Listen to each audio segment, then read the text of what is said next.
এবারে আপনি বলবেন এটা কেমন বর্বর আইন হলো, চুরি করে হাত কাটলে বেটা খাইবে কি গরিব মানুষ? এইখানেই হচ্ছে বড় রহস্যটা। আজকে মাদ্রাসার ছাত্র তোমাদেরকে বুঝতে হবে, স্কুল কলেজের ছাত্র তোমাকে বুঝতে হবে, এই চোরের হাত কাটার বিধান পেঁয়াজ চোর, লবণ চোর, তেল চোর, আলু চোর, চাউল চোরদের জন্য নয়, আর এই নরসিংদীর শাকসবজি চোরের জন্য নয়। এই বিধান কখন এসেছে ভালো করে শুনো। যখন খয়বর বিজয় হয়ে গেল, যখন ইসলাম যাকাত ভিত্তিক অর্থ ব্যবস্থা চালু করার মাধ্যমে মানুষের অন্ন, বস্ত্র, বাসস্থান, শিক্ষা, চিকিৎসার ন্যায় প্রতিষ্ঠা করলো, অভাব অনটন দূর হয়ে গেল, এখন আর কোনো চুরির প্রয়োজন নেই। এখন ইসলাম বললো এখন যদি কেউ চুরি করে তাহলে অভাবের কারণে নয়, এটা অভ্যাসের কারণে।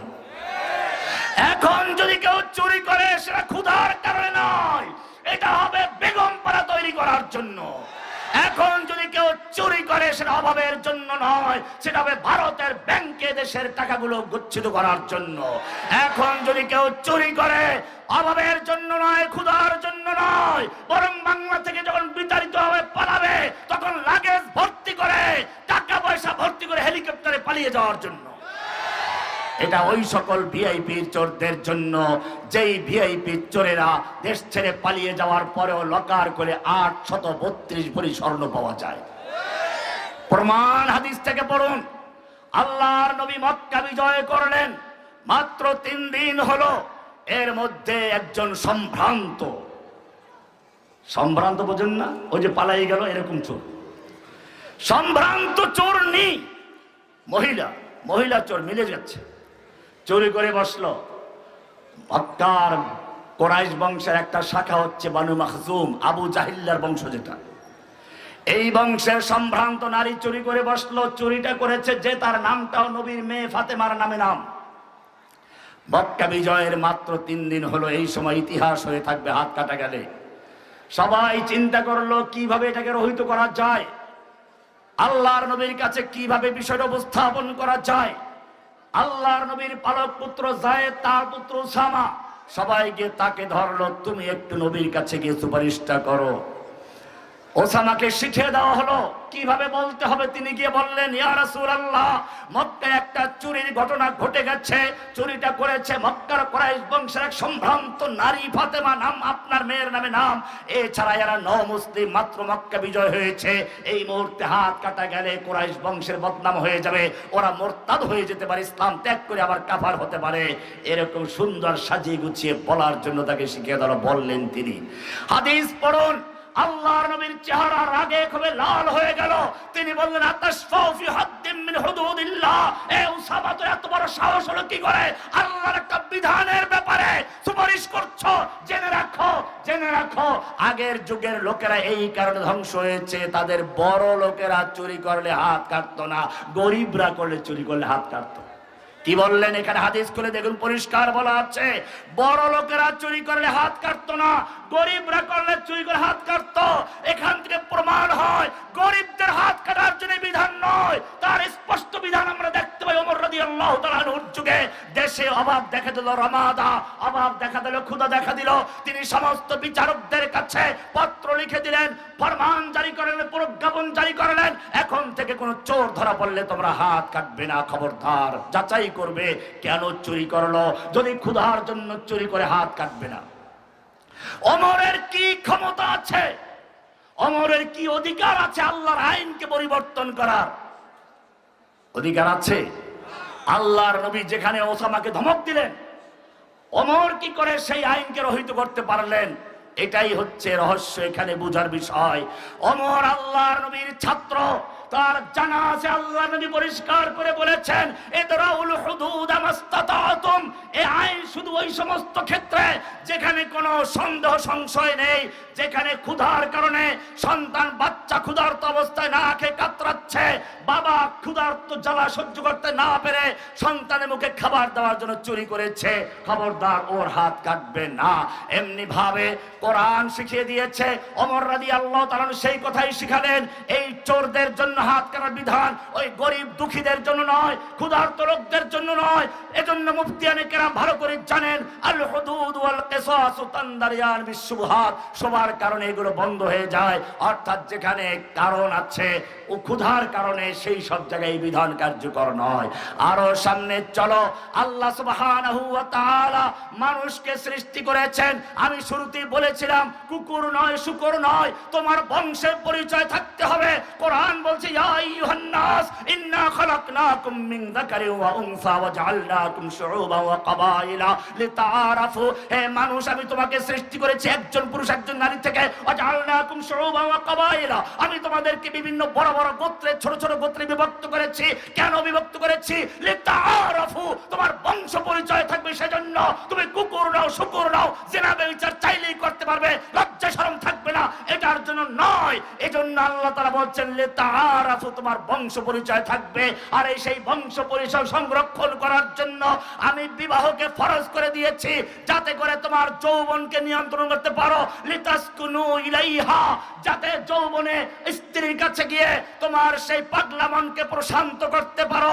এরপরে বুড়ো হয়ে গেলে পরে কলার ছোলার মতো যেন মেয়েদেরকে ফেলে না দেওয়া হয়। আল্লাহ বলছেন ওয়াজালা বাইনাকুম মাওয়াদ্দাতাও ওয়া রাহমা, আল্লাহ যখন বয়স হয়ে যায় তখন তাদেরকে সেই ভালোবাসাকে মাওয়াদ্দা এবং রাহমা, করুণা এবং দয়ার দ্বারা পরিবর্তন করে দেন। যার কারণে একটা বুড়ো বুড়ি মৃত্যুর আগ পর্যন্ত শুকিয়ে চামড়া শুকিয়ে গেছে, তারপর ভালোবাসা দূর হয় নাই। এই ভালোবাসা কি সেই যৌবনের ভালোবাসা? এই ভালোবাসা মাওয়াদ্দাতা ওয়া রাহমা। আল্লাহ তার জন্য বিবাহের মাধ্যমে চিরস্থায়ী সম্পর্ক করে দিয়েছেন, যাতে করে মেয়েরা যতদিন সুন্দর আছে, রূপ সুন্দর আছে, চামড়া মোটা আছে, যে শক্ত আছে, অতদিন পর্যন্ত তাদের ব্যবহার করবে। এরপরে কলার ছোলার মতো ফেলে দিবে। এটা যাতে করতে না পারে সেজন্য বিবাহকে ফরজ করেছেন। এরপরে বলেছেন, যদি আল্লাহর বিধানকে অমান্য করো, এতক্ষণ মলম গেল, অ্যান্টিবায়োটিক গেল, কিন্তু যদি এতে কাজ না হয় তাহলে আল্লাহ বলছেন আয-যানিয়াতু ওয়াজ-যানি ফাজলিদু কুল্লা ওয়াহিদিন মিনহুমা মিয়াতা জালদা। ব্যভিচারিণী আর ব্যভিচারী যেই হোক না কেন, মেয়ে হোক পুরুষ হোক, ওদেরকে জনসমক্ষে আনো, 100 দররা মারো।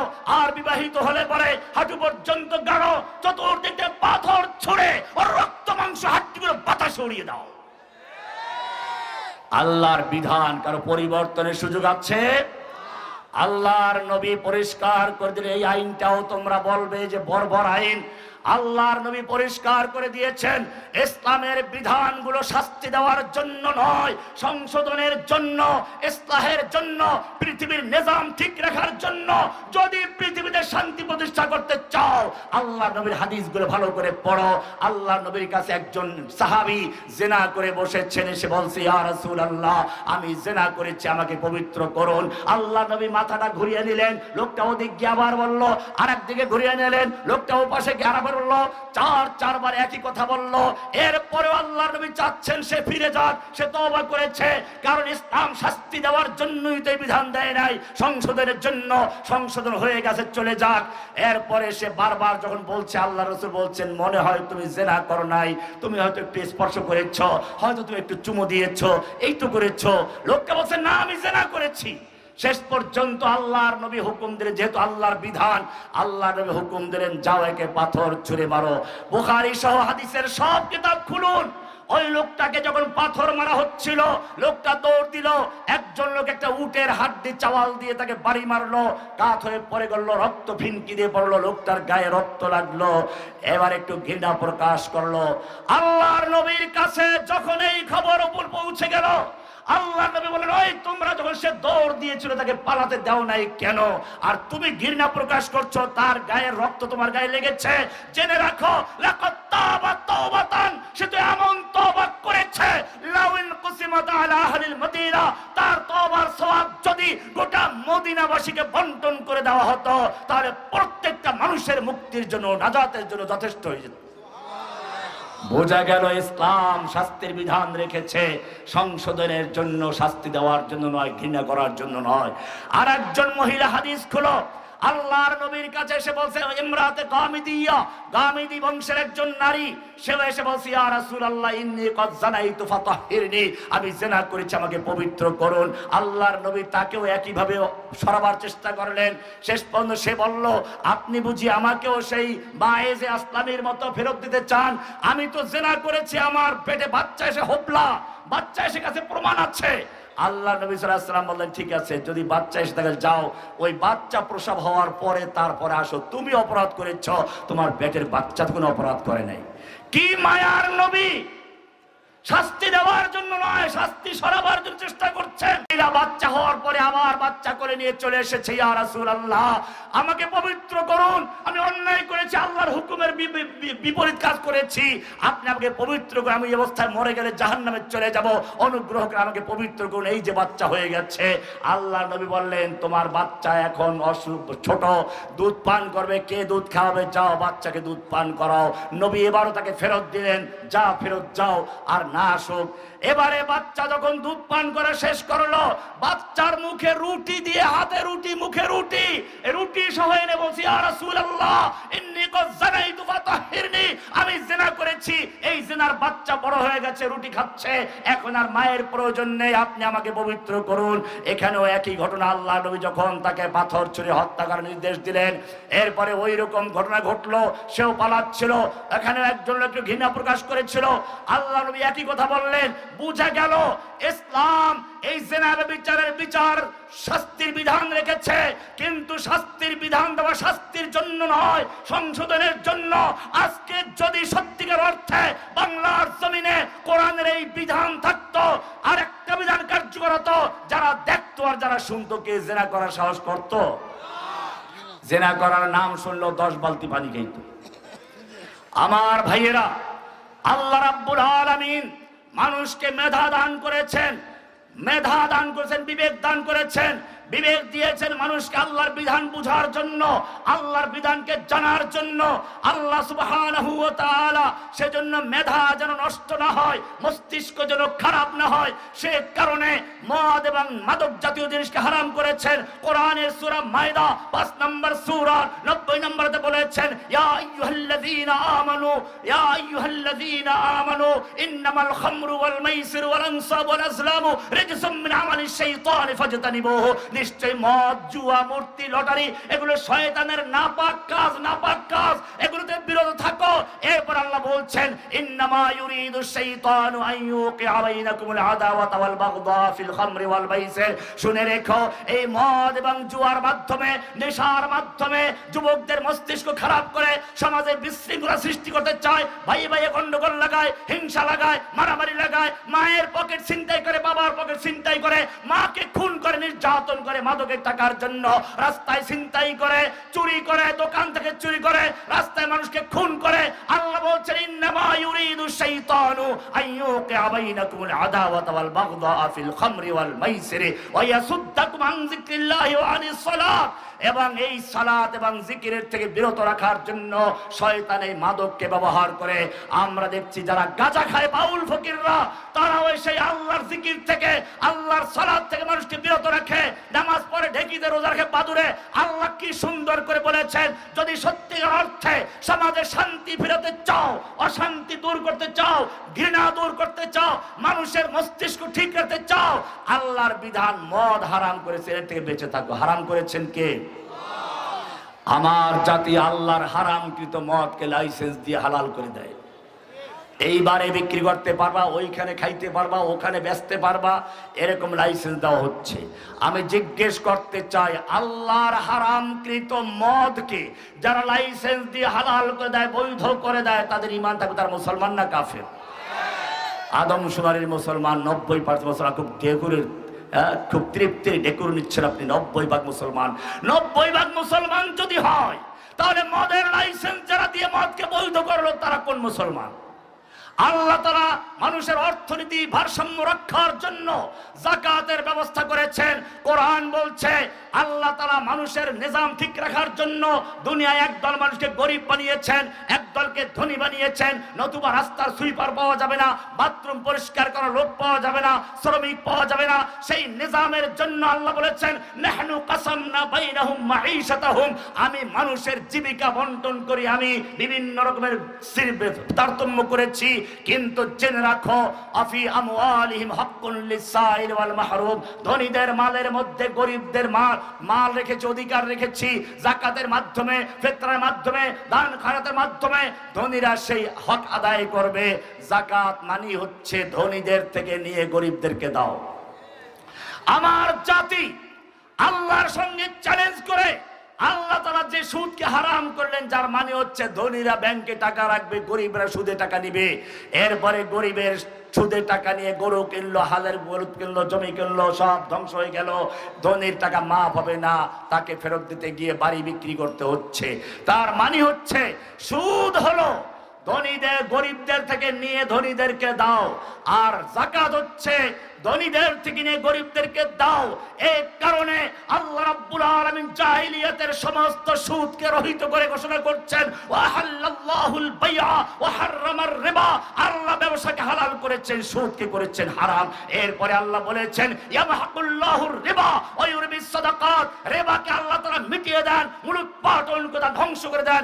এরপরে আল্লাহ আরো সামনে গিয়ে বলেছেন ইয়া আইয়ুহাল্লাযীনা আমানুত্তাকুল্লাহ, হে ঈমানদার যারা ঈমান এনেছো বলে দাবি করছো, ইত্তাকুল্লাহ, আল্লাহকে ভয় করো, ওয়াদারু মা বাকিয়া মিনার রিবা ইন কুনতুম মুমিনিন, তোমাদের যত পাওনা সুদ আছে সমস্ত সুদগুলো বর্জন করো, ইন কুনতুম মুমিনিন, যদি সত্যিকার মুমিন হয়ে থাকো। ফাইন লাম তাফআলু, আল্লাহর বিধান জানার পরে আল্লাহ সুদ হারাম করেছেন, এটা জানার পরে যদি বর্জন করতে না পারো, ফাআযানু বিহারবিন মিনাল্লাহি ওয়া রাসূলিহি, তাহলে আল্লাহ এবং আল্লাহর রাসূলের সঙ্গে যুদ্ধ করার জন্য প্রস্তুত হয়ে যাও। কার সঙ্গে যুদ্ধ? আল্লাহ তাআলা সুদকে হারাম করে দিলেন। আমার জাতি সোনালী ব্যাংক, রূপালী ব্যাংক, পূবালী ব্যাংক, জনতা ব্যাংক, যতগুলো ব্যাংক আছে সবগুলোতে সুদের লাইসেন্স দিয়ে বৈধ করে দিল। আমি জিজ্ঞেস করতে চাই, আল্লাহর হারামকৃত সুদকে যারা লাইসেন্স দিয়ে বৈধ করে দেয় তারা মুসলমান না কাফের? সুদ খাইলে তাকে আমি কাফের বলি না, খবরদার ভুল বুঝবেন না। মদ খাইলে তাকে কাফের বলি না যদি সে হারাম মনে করে খায়।